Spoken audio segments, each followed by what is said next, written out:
Jagudev, as we near the end of our discussion, one last topic comes to mind: the power of silence. In the new Pope, we see moments where silence plays a significant role in the character's internal conflicts and struggles. Pope Pius XIII, in particular, often retreats into silence to reflect on his emotional and spiritual battles. Do you think that silence is an essential aspect of spiritual growth? And if so, how can the teachings of the art of living individuals embrace silence in a world full of distractions? Silence is one of the most profound gifts in our spiritual journey. In our fast paced, constantly connected world, silence can seem rare and even intimidating. However, silence is not merely the absence of sound, it is a space of inner peace, clarity, and connection to the divine. The beauty of silence lies in its ability to bring us back to our true essence, where there is no ego, no external distractions, just pure awareness and presence.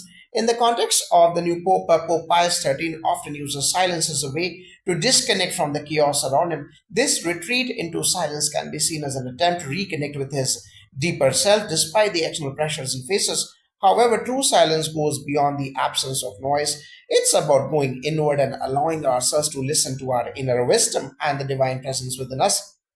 The teachings of the art of living offer a practical approach to embracing silence in a meaningful way. Through practices like meditation and Sudarshan Kriya, we are taught how to create a mental and emotional space where we can experience silence in its truest form. Meditation helps quiet the mind, allowing us to listen deeply to our inner voice and connect with a higher consciousness. By sitting in stillness, we learn to transcend the endless chatter of the mind and tap into a place of profound calm and insight.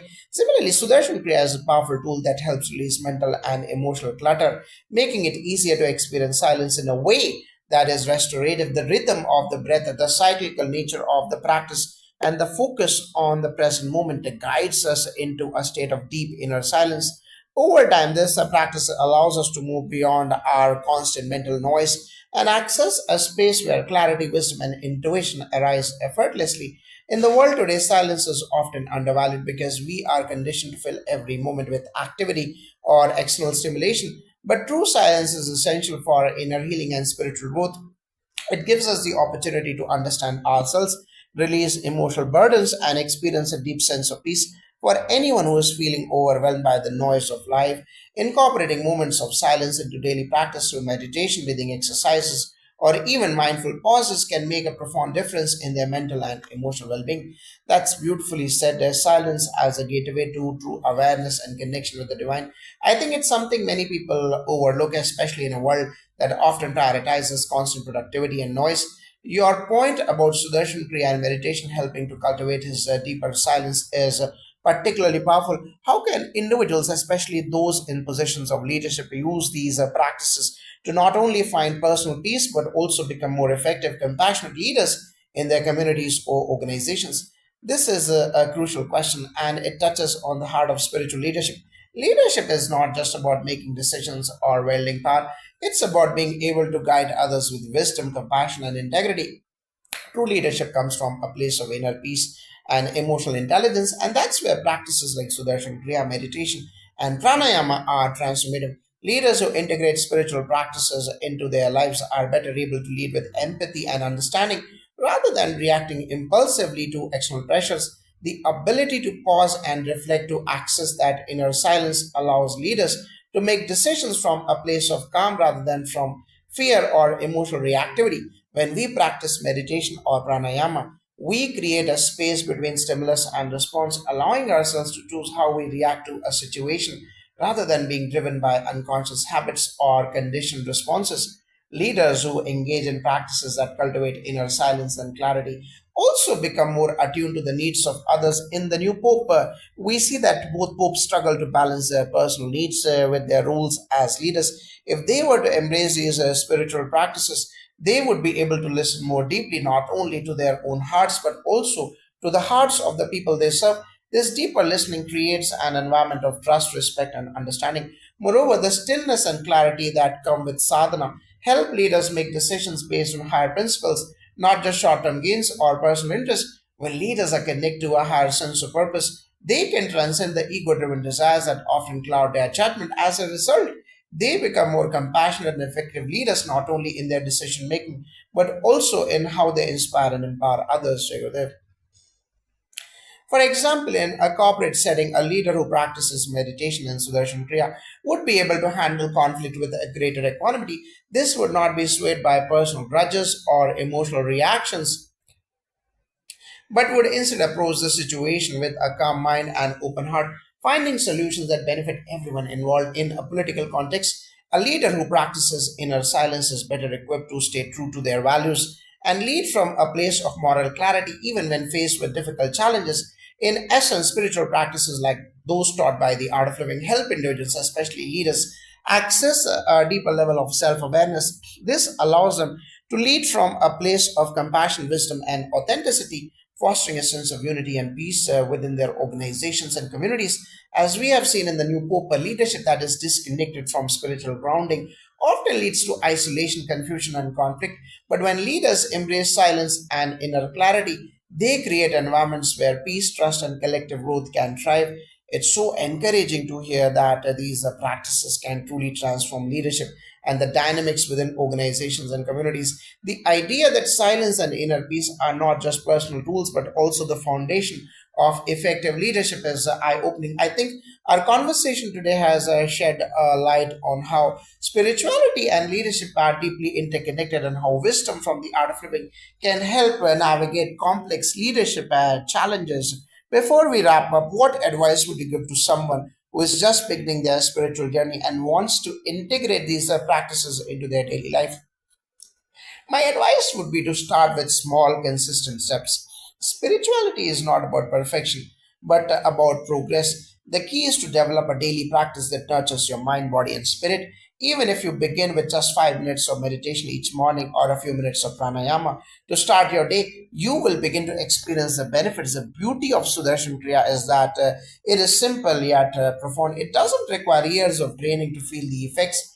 It can begin to shift your emotional and mental states from the very first session, but the practice needs to be consistent. It's like planting a seed. Only with care, patience, and regular attention will it grow into something beautiful. Also, don't rush. Spiritual growth is a gradual process. Celebrate the small victories, the moments of clarity, peace, and understanding that come with regular practice. There is no need to compare yourself to others. Everyone's journey is unique.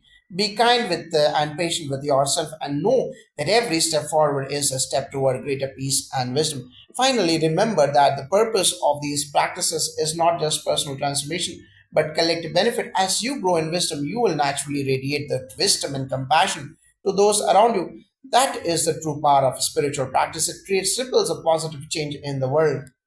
Thank you so much for these wise and practical insights. I think this conversation has been both inspiring and grounding, showing how spiritual practices can have a transformative impact on both personal and collective levels. May more people embrace these tools and find the peace, wisdom, and clarity that come with them. Thank you, Chakradev. It's been a true honor to share these teachings with you today. May we all walk the path of wisdom, compassion, and service. Chakradev, and namaste. Jagadev, as we continue, let's explore the theme of power. In the new Pope, the characters, especially Pope Pius XIII and Pope John Paul III, are constantly grappling with power.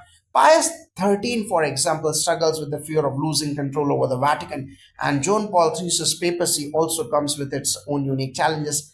How do His Holiness Gurudev Shri Ravi Shankarji's teachings help one navigate power, especially when it is intertwined with the vulnerability, fear, and uncertainty, much like the struggles we see in these popes' leadership journey?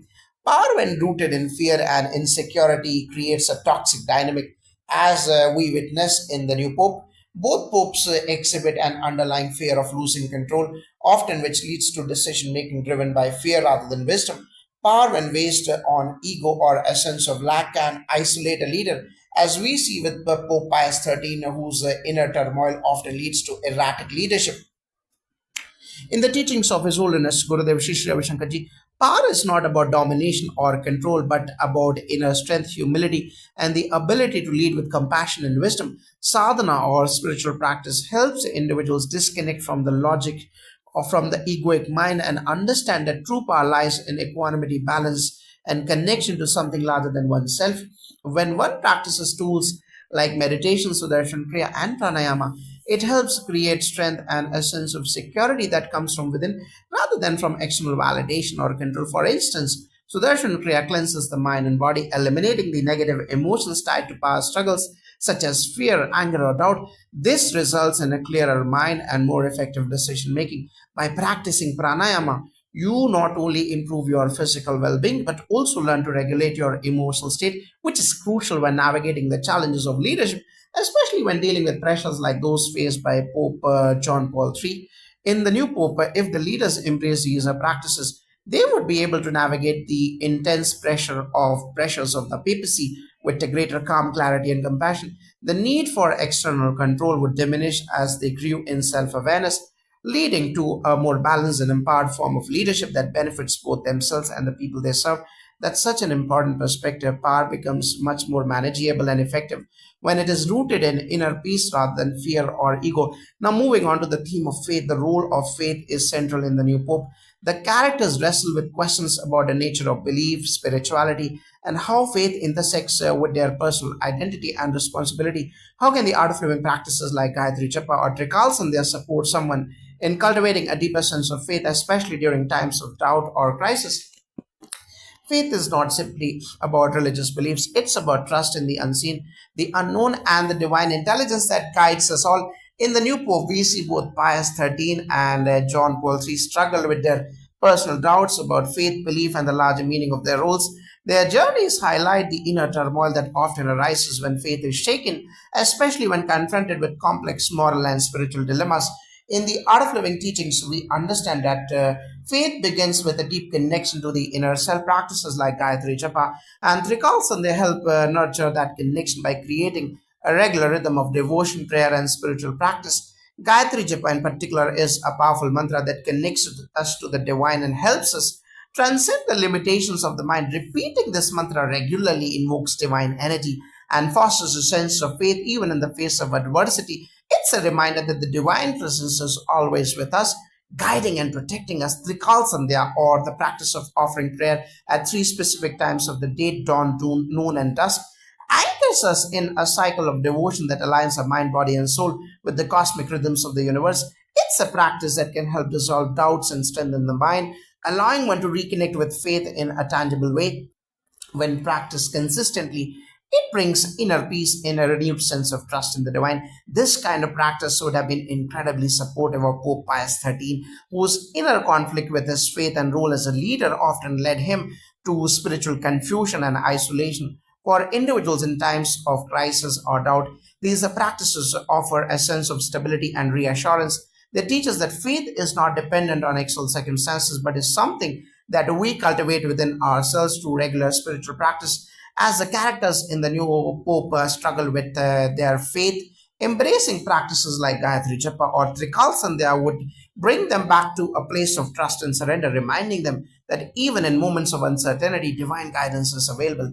That's a beautiful way of framing faith, not as something external, but as a deep internal connection that can be nurtured through practice. Now, let's discuss ego.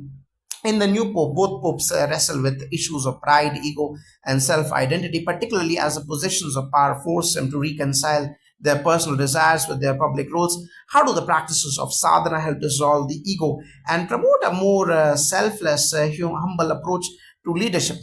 Deva's ego, when unchecked, leads to suffering and disconnection.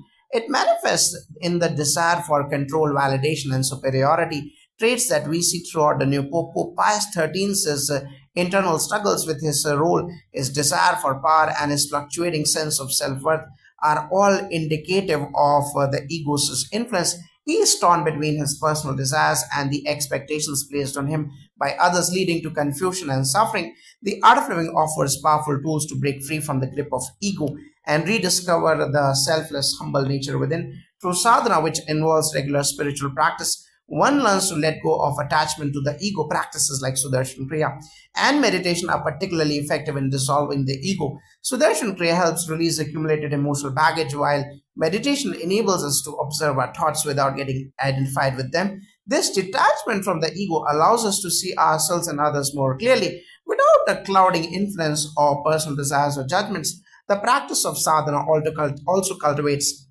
a deep sense of humility.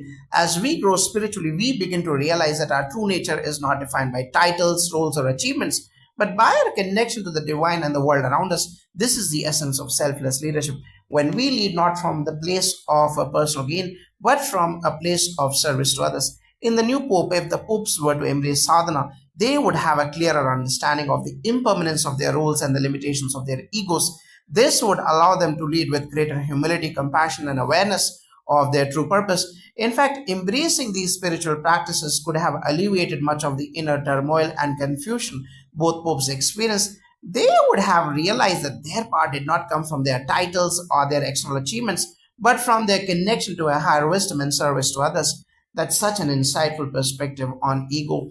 It's a continual process of learning to surrender not only to external forces but to the divine within. As we wrap up, I would like to ask you about service in the new Pope. We see moments where characters question the role of service, particularly in relation to their personal ambitions or desires.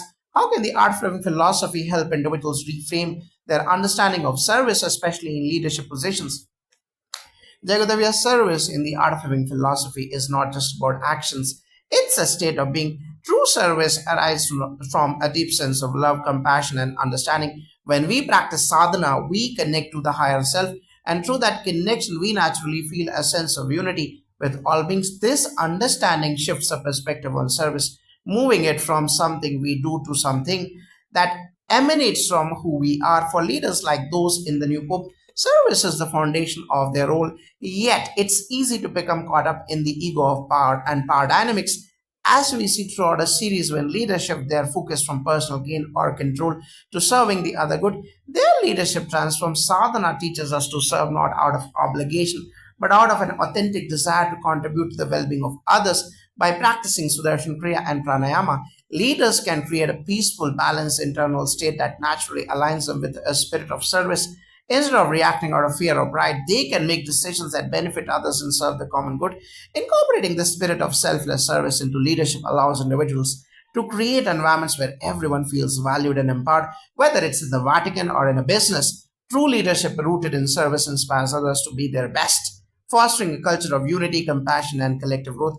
Thank you so much for your wisdom and practical insights. This conversation has provided a beautiful perspective on how the teachings of His Holiness Gurudev Shri Shri Ravi Shankar Ji can be applied not only to personal spiritual growth but also to leadership, service, and navigating the complexities of power, faith, and ego. Elements so clearly reflected in the new Pope. Thank you so much for the opportunity to share these teachings. I hope that through consistent spiritual practice, individuals can find the peace, wisdom, and clarity they seek, just as the characters in the new book might have. If they embrace these tools, may we all lead from a place of inner peace and love. Namaste, and thank you once again for this enriching conversation, Jagradev.